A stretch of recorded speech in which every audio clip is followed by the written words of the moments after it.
Bueno, mientras terminamos de los preparativos técnicos,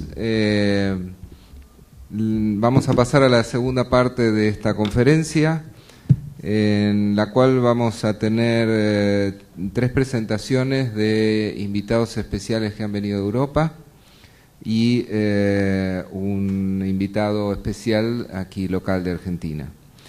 Vamos a iniciar entonces con la presentación del profesor, doctor e ingeniero Bernardo Wagner, que es director ejecutivo del Instituto de Ingeniería en Sistemas de la Universidad de Leibniz de Hannover, en Alemania. El profesor Bernardo Wagner nos va a ilustrar sobre su experiencia en la evaluación de proyectos de TICs en el marco en el sexto y séptimo programa marco. Bernardo, please, you're welcome. So, buen día.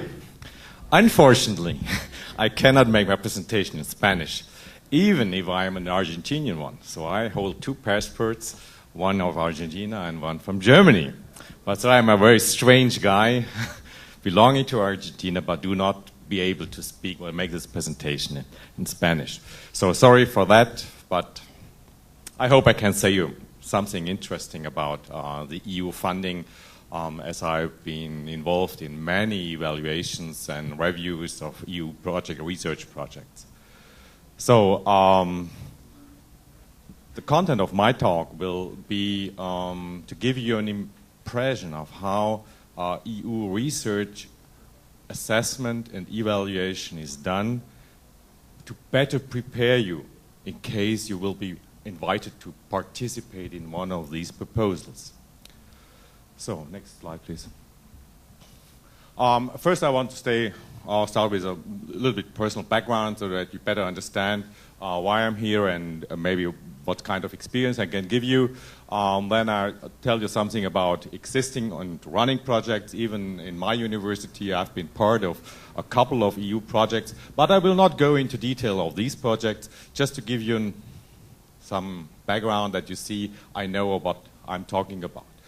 Then I will go to a special instrument of ICT project, the Objective 2.1. As I'm coming from robotics, this is my area of expertise, and I can give you quite interesting things. Then I will tell you about the process of submitting a proposal and how it is evaluated. And you will see that it is not easy to get a successful project. Well, it's very hard. Only 10 to 50% of the proposals sent in, at least in this call, are finally funded. That means that 8 to 9 of proposals have been sent in, get the information back that they will not be funded. So, and finally, that may be the main part of my talk. I will give you some insight of what I think is necessary to prepare a very good proposal, and this is a little bit background of knowing what happens in Argentina. I'm trying for years to start up cooperations with Argentinian universities. A friend of mine, Uriel, we have tried it several times, so it's a hard job, but I'm still working on it, and you can believe and trust me that I'm a person, as I'm holding 2 passports, I'm very interested to bring this on forward. So next slide, please.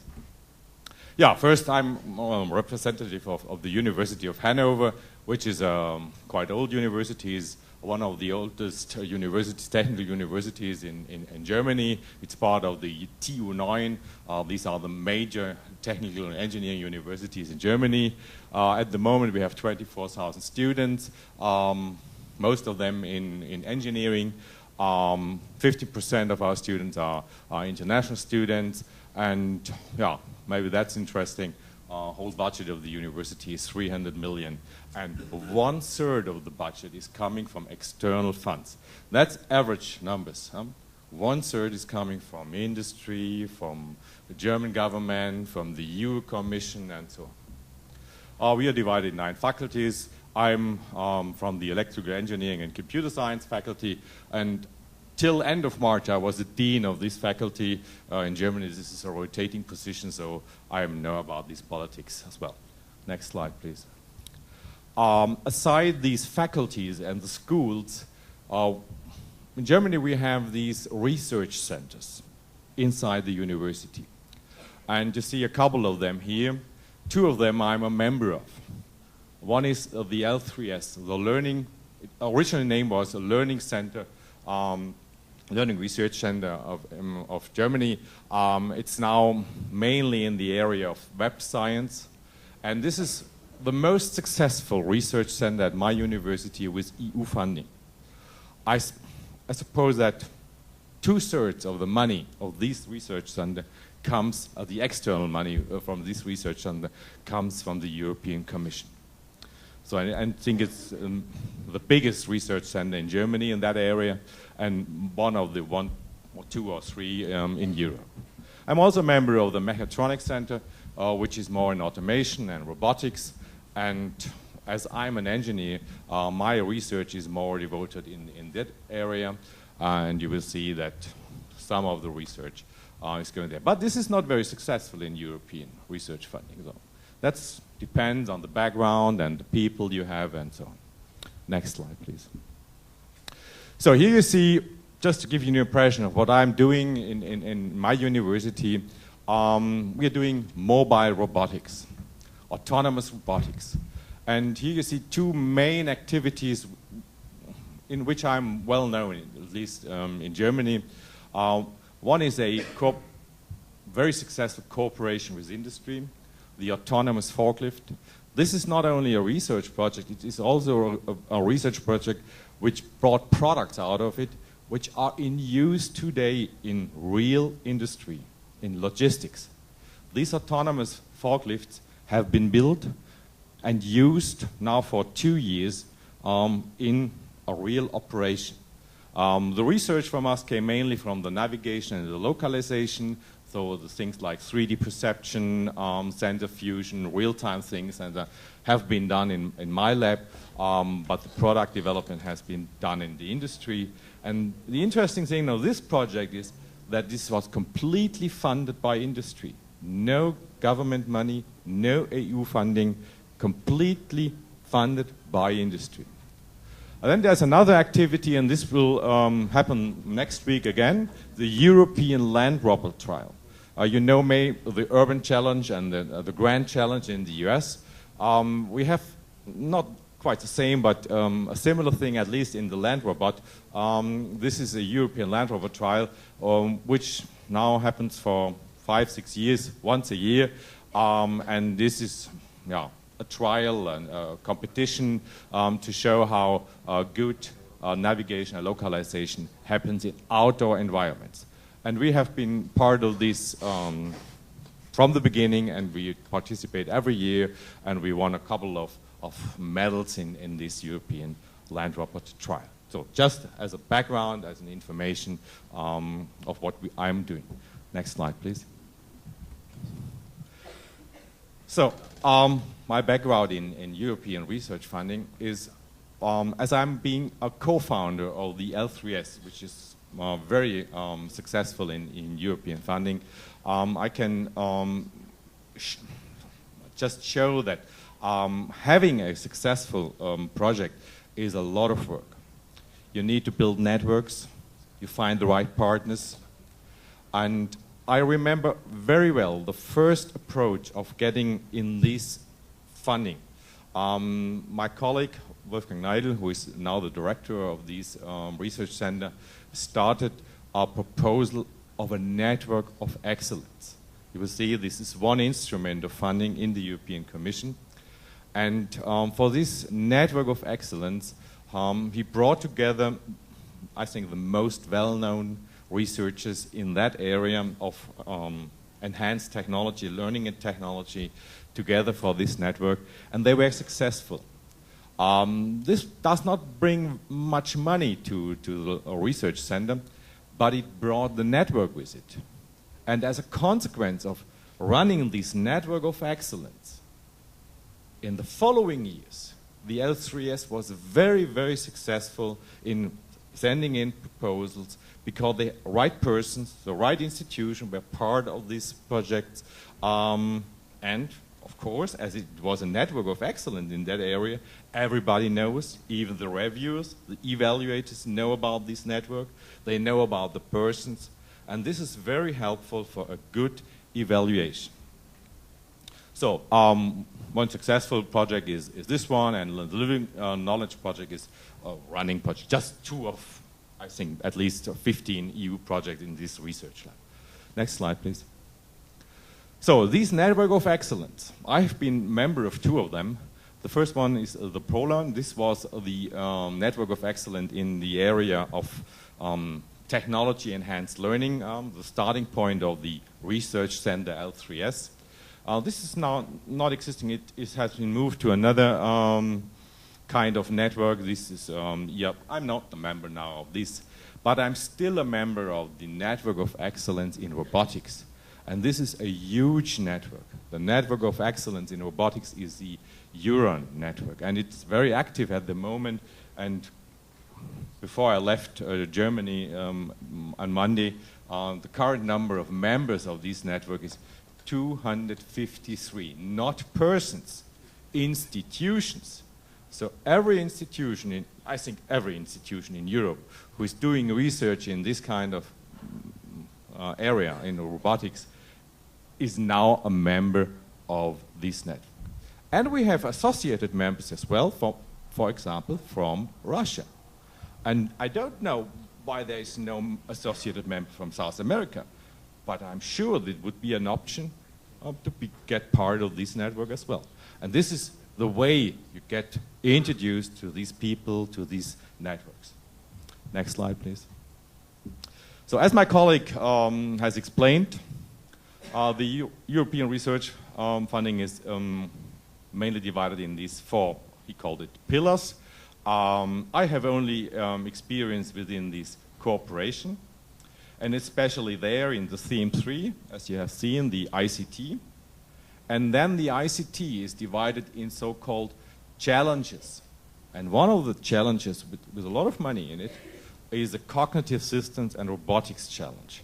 So the AI people and the robotics people do meet in this challenge. And be funded in such a challenge, for example, you have to look for the calls. Each year in FP7, calls come out. And sometimes these calls belong to the challenge you are working in. For example, the last call in this challenge was March 2011. I have been an evaluator in this program as well. So the next one is call 9 as far as I know. And this is, I'm not sure, April or so next year. So, in average, you have 1 call a year in the area of your research you are doing. Next slide, please.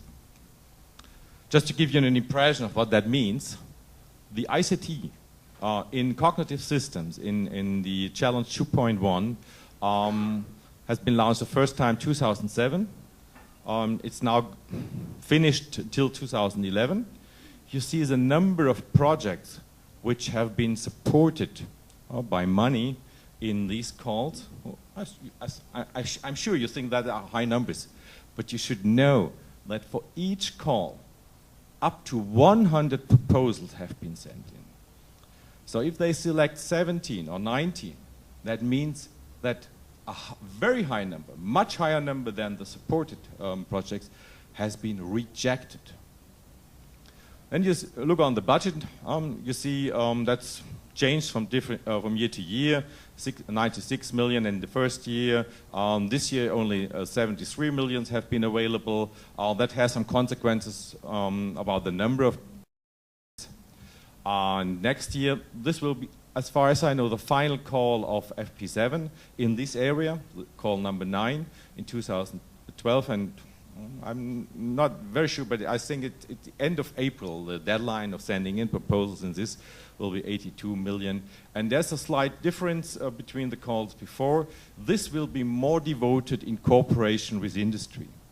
So the ICT Challenge 2.1 has to change a little bit more from basic research to a cooperation research between universities, research institute, and industry. And that's the reason why I'm currently in preparation of a proposal for this call, at least one, and I have an idea for a second one, and maybe I will join or send in a proposal together with colleagues in this area, because this is a change in a direction I'm better experienced and have a better reputation because of this cooperation between industry and research. You should know in robotics there have been another area, another challenge within the NMP, the factor of the future. There have been additional robotics projects funded in this area. So if you look on the numbers, you can roughly estimate that for each cooperation project, we have to distinguish between so-called STREPs and IPs. We have 3 to 10 million. In this call, 2010, I know, because I'm a reviewer of this project, there's one single project with a budget of nearly 20 million, so a very huge one, an IP. And I'm sure that within this call, there comes another one with a very high amount of money.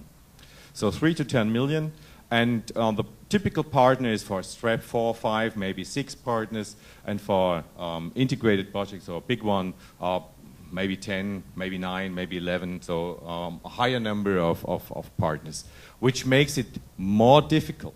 The more partner, the more difficult means to write a successful proposal. Next slide, please. So, the funding schemes. My colleague has introduced a little bit. Here for the ICT cognitive systems, I can say we have at least these numbers of funding schemes. The network of excellence is still a possibility, but you have to carefully look on the call whether it is possible to have a proposal in that area. We always have a call going to STREPs and IPs. Collaborative projects are always be part of the call. Then there is a coordination support action. As far as I understand, the FORESTA is a support action, so this is a project in that area. And we have individual project for frontiers, for very specific research on a European level. Haven't seen a proposal up to now. And there's support for training and career development, which is more on the individual support of single persons, which is not interesting for this community here. Next slide, please. So, evaluation criteria. If you look on the documents, you can find it, but I want to tell you a little bit about how people in the review process have to deal with these criteria. Each proposal sent in has to be assessed in 3 different areas of the collaborative project. The first and most important area is the scientific and technology excellence. The most proposals I have seen which failed in this area because the experts are researchers themselves and they carefully, very carefully look on the excellence of the proposed research in the proposal. Then there is they are all equally treated. A second criteria, the quality and efficiency of the implementation and the management. But this is not a very, I think, not a very important area because most of the consortiums can look on frameworks, how to prepare for this area, and then take this, may change a little bit, so they typically get on average amount of points in that area. And then the third one is the impact of the project. So the European Commission expects impact of a project. This could be a research impact, but also a commercial impact. And you can definitely fail in that area if you have a bad understanding of what is expected by the reviewers, by the Commission, by the evaluation process. So if you write a proposal and you be part of a proposal, for example, then you carefully have to look on all three areas. But remember, the first one is the most important, and the third one is sometimes the element which decides whether it is good or not. So for each these areas, each reviewer, each evaluator or expert has to write a qualified review. So maybe half page, maybe 1 page for each of these areas, for each proposal. And then have to give kind of number of it to rank it in this area. So from 0 to 5. So 5 stands for excellent, 0 completely fail. I never have seen a proposal which has a 0 on one of these criteria. But a lot of them having 2 or 3 or 3.5. So in the average area you find a lot of proposals. But that does not help. If you look on the threshold, you need, you need to come to at least 10 points. The average is in this area, but only proposals having 12 or more points will be successful. So then you have to know that each proposal has been read by at least 3, for IPs 5 experts. It goes through an assessment and evaluation process, which makes it more hard. Next slide, please. So I said about this, so I'll make it a little bit speeded up here. So individual reading, consensus meeting, panel meeting, hearings. So there is a step of individual borders you have to pass. And the first one is just reading by individual experts. Then consensus has to be reached, which, for example, if you have 3 evaluators, 2 of them find the proposal good and 1 is negative. Then it comes out with an average ranking. That means it fails. Average means failing. You have to be very excellent. 12 points means that you have in average a very good in each of the criteria. So 15 to 20% I said about this. Next slide, please. So lessons learned. I want to make more time on this.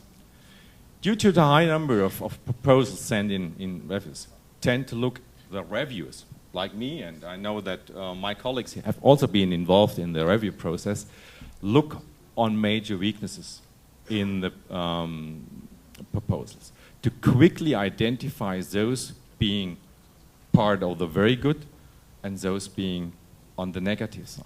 But that means one single weak part, be quite sure that this will not be funded. There is no way to say, okay, this is a good proposal, 5 of 6 partners are very good, but 1 is very bad, so just fund it. No, because of 1 negative, 1 bad part of the proposal, it will not be funded. Reviewers, that's a positive thing, tend to defend proposals if they like it. So, convince the reviewers. This helps a lot.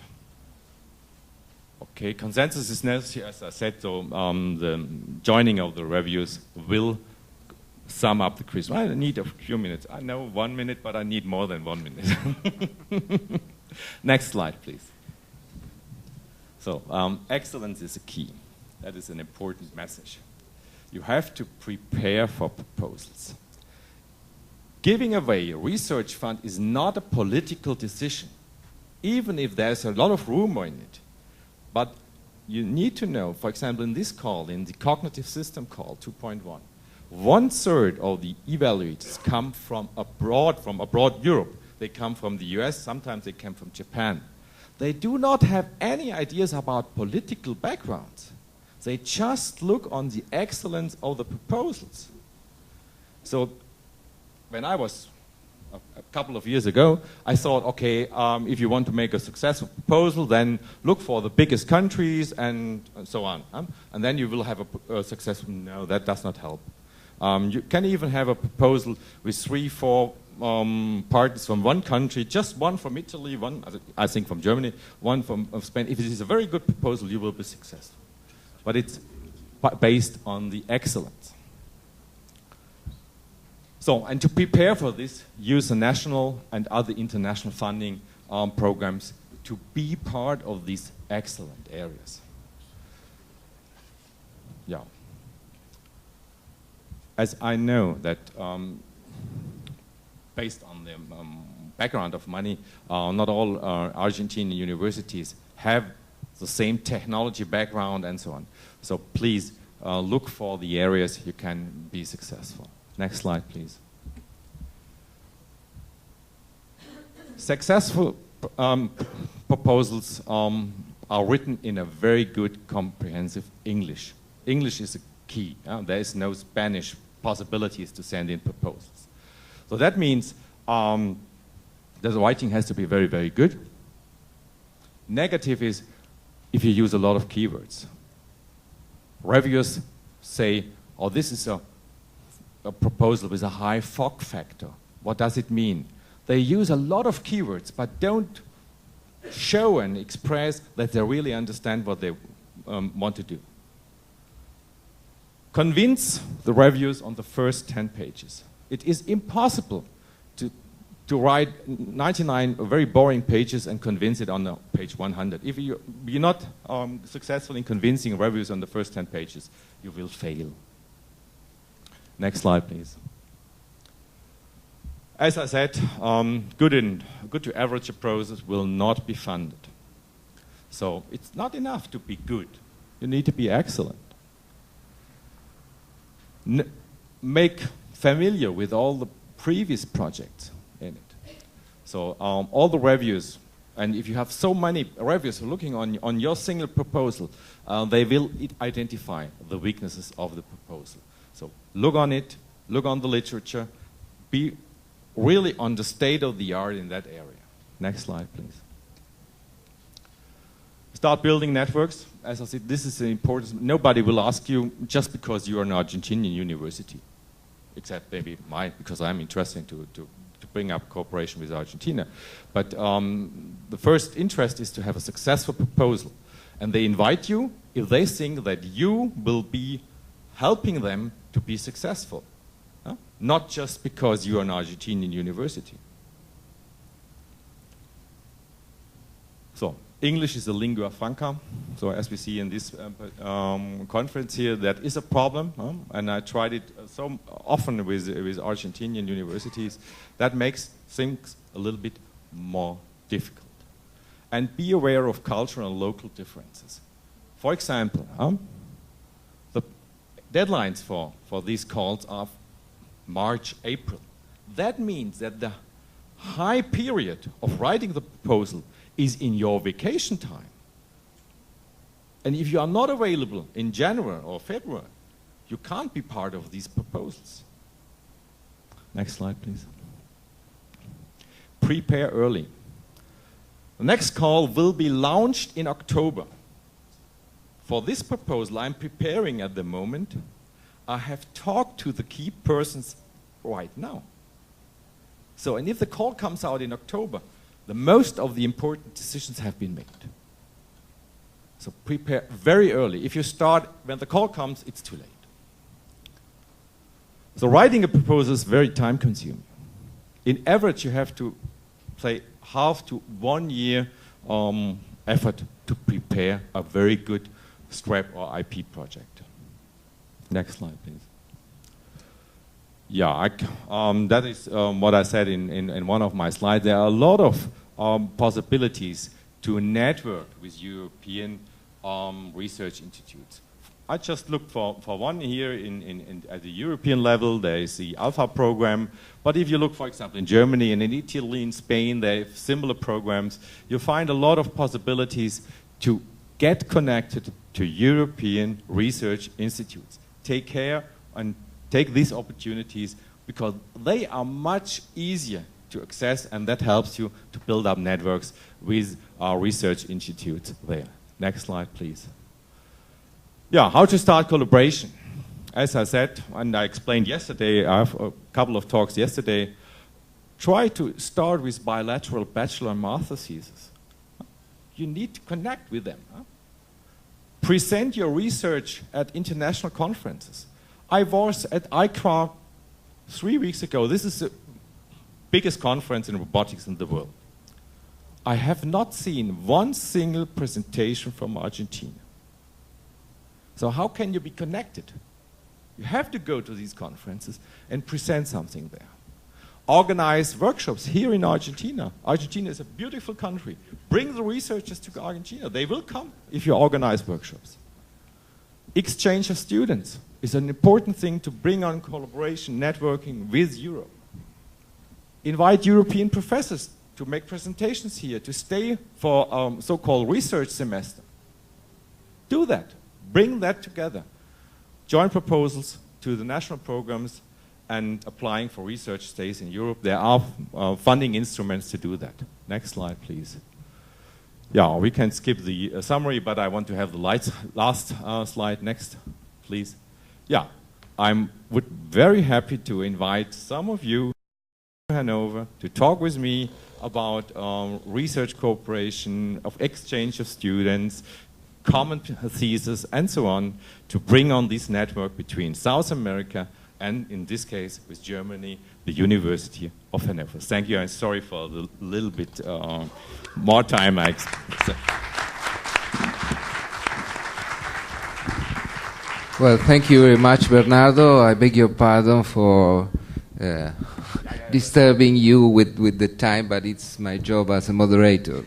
Forgive me. I will continue doing so.